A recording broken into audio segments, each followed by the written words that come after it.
ترزا پیتون، مدیر ارشد فناوری اطلاعات کاخ سفید 2006 تا 2008. خانم ترزا پیتون از متخصصان برجسته امنیت سایبری در آمریکاست که در سال 2006 به عنوان اولین زن در سمت مدیر ارشد فناوری اطلاعات کاخ سفید قرار گرفت و تا سال 2008 در این سمت بود. او در کاخ سفید در دفتر اجرایی رئیس جمهور آمریکا مدیریت فناوری اطلاعات برای رئیس جمهور و 3000 کارمند را بر عهده داشت. ترزا پیتون در سال 2008 شرکت مشورتی فورتالایس را تأسیس کرد که در زمینه تأمین امنیت سایبری فعالیت می‌کند. او همکنون مدیر عامل و مشاور اصلی این شرکت است. در سال 2010 سکیوریتی مگزین او را به عنوان یکی از 25 نفر تأثیرگذار در پهنه امنیتی نامید.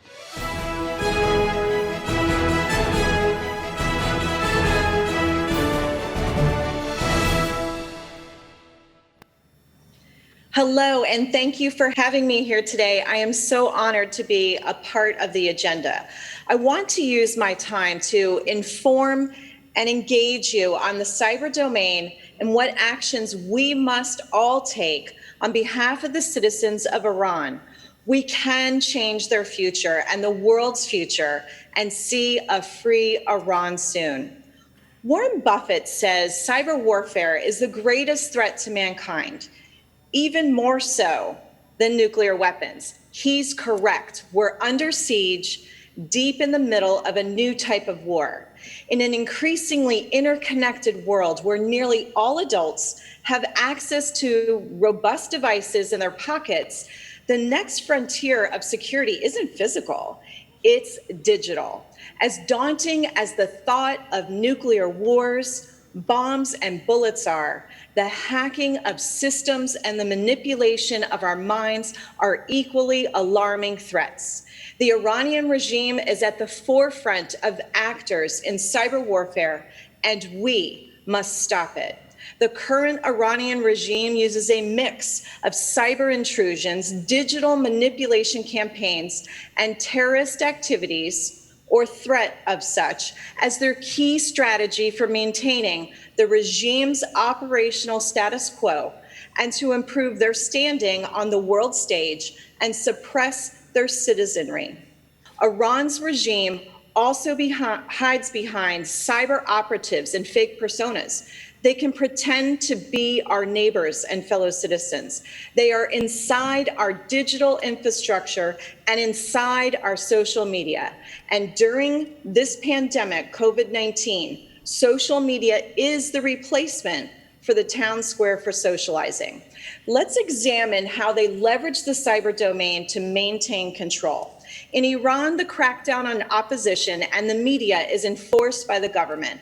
Their documented history includes arrests, executions, and filtering all news through state-run media, or even turning off internet access for its own citizens. They also suppress and digitally track the opposition and even the objective reporters. The Iranian regime uses a mix of these heavy-handed tactics along with subtler, more covert attacks or manipulation campaigns on social media to spread disinformation and fake news at a velocity and scale that would have been unheard of before the digital age.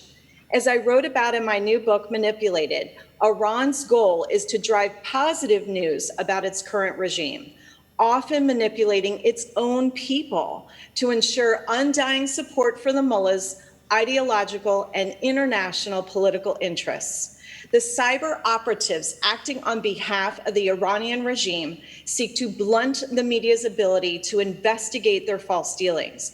They also wish to co-opt the media narrative into shoring up their reputations at home and abroad to support their interests. Iran has been using social media influence operations to discredit the pro-democracy movement, mainly the MEK, to their own citizens for years. Case in point, Iran promoted fake news relating to the Iran nuclear deal, trying to persuade the world that their nuclear program existed solely for peaceful use, and that its military involvements in countries such as Yemen, Iraq, and Syria were humanitarian. Reuters exposed in 2018 more than 70 Iranian websites run out of Tehran that pretended to be local news organizations in other countries. The expose found the sites were written in over 16 languages, including English, Arabic, Spanish, and Persian, to ensure readers that they would find their propaganda believable and hiding behind fake personas that look like news outlets, nonprofits, and grassroots organizations. Iran is known to block websites, social media networks, censor and track mobile connectivity, threaten and socially engineer reporters, meddle with access to internet-based encrypted messaging platforms, or restrict speeds or remove access to the internet altogether. As the internet becomes more ubiquitously available, the authoritarian regime of Iran scrambles to find ways to ensure they increase their influence over their citizens. That is why the Iranian people and protesters are becoming more creative and technical in using internet to get their voices heard globally. This is our call to action. We will never find a solution to a free Iran or safety from the regime's mix of citizen oppression, cyber intrusions, and terrorism without dedicating ourselves to a bold new approach. I offer a few steps. Step one, we need a comprehensive strategy across countries and the private sector to enable the citizens of Iran to achieve a free Iran. Step two, we need to ensure that the people of Iran can share in real time threats that could have an impact on their anti-regime protests and call for democracy.